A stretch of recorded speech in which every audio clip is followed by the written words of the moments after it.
Hi, I'm Becky Brune and welcome to my vlog. I'm generally pretty careful with my video equipment. In the last few years, I've lost a light, a tripod, and a microphone. But recently, I've had a string of accidents around one specific kind of camera. Last fall, I did a fun little video for my high school reunion event, and I brought my Insta360 Go. It's a gimmicky little camera.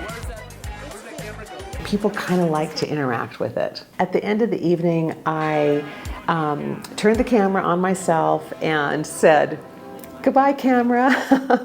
I did not know I meant literally.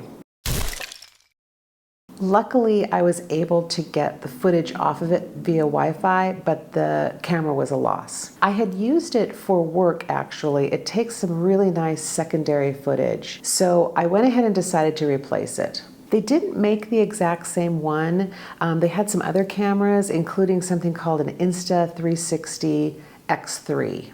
I did not realize how much more expensive it was until I was paying for it. And then I just said, whatever, and went ahead and did it. When it arrived, it was not what I was expecting. It is very heavy, and it doesn't turn or pivot. And it has these big sci-fi lenses on it. It kind of looks intimidating. A friend had just bought a brand new vlogger's camera, and it was so cool, and I liked it so much better than mine. And I really regretted that knee-jerk replacement. So I just set mine aside. But then I watch a lot of social media videos for techniques and ideas, and this style of video really interests me. It's so weird and surprising. I think he's eating a bowl of candy, and it turns out that the Insta360 X3 can take these kinds of shots. Suddenly, I'm much more forgiving of my new camera. I was working on my green screen project at the time, and so I just took the 360 along with me for the final footage. I was carrying too much. I had a backpack and 2 cameras and a notebook. I know that you're gonna say that you think I dropped it. I did not drop it. I set it very, very gently on a rocky surface and I scratched the lens. I had not even had a chance to use it and it was already finished. It turns out I bought care. I buy care for computers, and I have bought it for a phone before, but I almost never buy it, and I'm not sure what made me do it for this camera. It might have been that sticker shock moment, but regardless, a week later, I had the repaired camera back in my hands. And I ordered some little things to keep it safe because you honestly cannot put this down anywhere. When my friend Elaine was in town, I took out the 360 and took it with us everywhere we went. It has a cool me mode where the camera erases the selfie stick so it looks like someone else is taking video of you.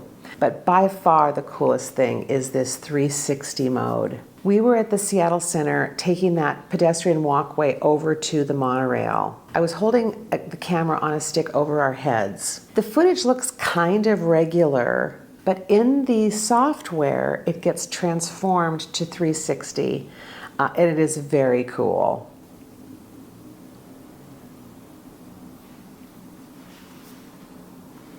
And then we walked out into the sunshine.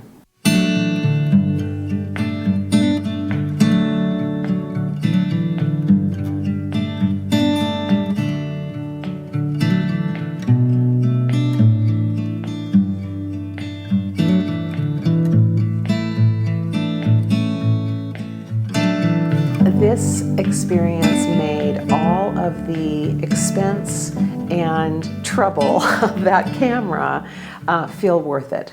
I did try that candy bowl shot. It did not work very well. I think it has to be a different camera or a different setup. And then we went to do the running around the park thing, and I want to tell you something. This is possibly the best closing footage for a video that I have ever or will ever capture. Yes, that is the camera falling and bouncing on its lens. I don't know if you can hear what I said to her. I forgot that the camera itself was recording it. Somehow, some way, this camera was not meant to belong to me. We'll close with a few shots from the park, including Elaine flying around with a camera in her mouth. Thanks for being here. Take care and see you next time. Bye.